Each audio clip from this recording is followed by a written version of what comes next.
Sometimes the most powerful economic ideas, they're not buried in some dense textbook. They're actually found in simple stories. Today, we're going to follow a shoemaker on a journey that reveals a surprisingly simple solution to a really complicated problem: the power of a single tax. So here's the puzzle at the heart of our story. On the surface, it seems like a straightforward math problem, right? But as you're about to see, the answer uncovers this huge economic principle that affects everything from your local market all the way up to global trade. How in the world does a simple pair of boots become just way too expensive? All right, let's meet our guy, Leo. He's a master craftsman, and he pours his heart and soul into every single pair of boots he makes. But here's the catch. He lives in the kingdom of Zaria.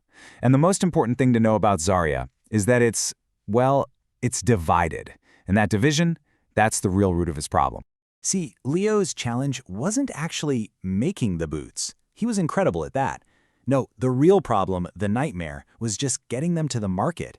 His journey from his little workshop all the way to the city was a total obstacle course of borders he had to cross just to sell his products. Just think about this for a second. Every single province acted like its own little kingdom with its own rules. So as Leo passes through the first one, boom, he gets hit with a leather fee, a tax on the materials he already owns. Then in the second, a road toll, just for using the path. And then, when he finally makes it to the city, there's a market tax for the privilege of setting up his stall. It was just this relentless cascade of costs, one after another. And this is where the whole thing just gets devastating. It's something called the tax-on-tax effect. Take a look at how the price just skyrockets with each new fee. Leo isn't just paying 3 separate taxes. He's paying a tax on a price that already has the last tax baked into it. It's this compounding snowball effect that turned his beautiful handmade boots into some kind of luxury item that almost nobody could afford. But the cost wasn't just about the money. It was also about time. I mean, can you imagine Leo's wagon just stuck for hours and hours at each border while officials are counting every single crate? For a small business owner like him, that lost time is lost money. It's a kind of inefficiency that just grinds the entire economy to a halt. And then, a breakthrough. The great Queen of Zaria steps in with a decree that was as simple as it was totally revolutionary. One nation, one tax. That's it. In just 5 words, she pinpointed the entire problem and laid out the solution. And this became known as the golden tax. The idea here wasn't to get rid of taxes completely, not at all. It was to replace that messy, complicated, overlapping system with one single, fair fee that applied everywhere in Zaria. It basically erased the economic borders between the provinces, turning the whole kingdom into one big, unified market. And I mean, the difference was like night and day. Before, you had 3 different taxes to worry about. After, just one.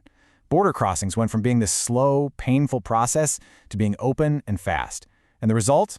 Boot prices came down to where people could actually afford them, and the whole kingdom's economy went from stagnant to absolutely flourishing.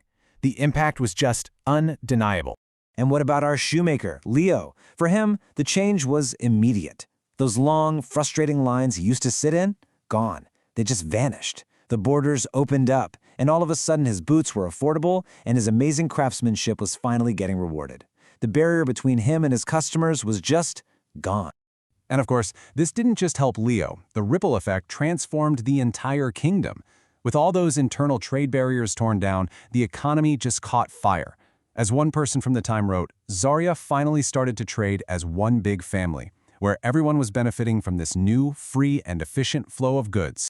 So Leo's story might be a fable, but this problem of cascading taxes and these invisible borders, it's all too real. It really makes you stop and ask, where do we see these exact same barriers today? Is it in the crazy complex tariffs on international shipping, or maybe the hidden fees you see in digital services? The real question isn't just where these problems exist, but where the next golden tax, that next simple, elegant solution, might be waiting to unlock a more prosperous future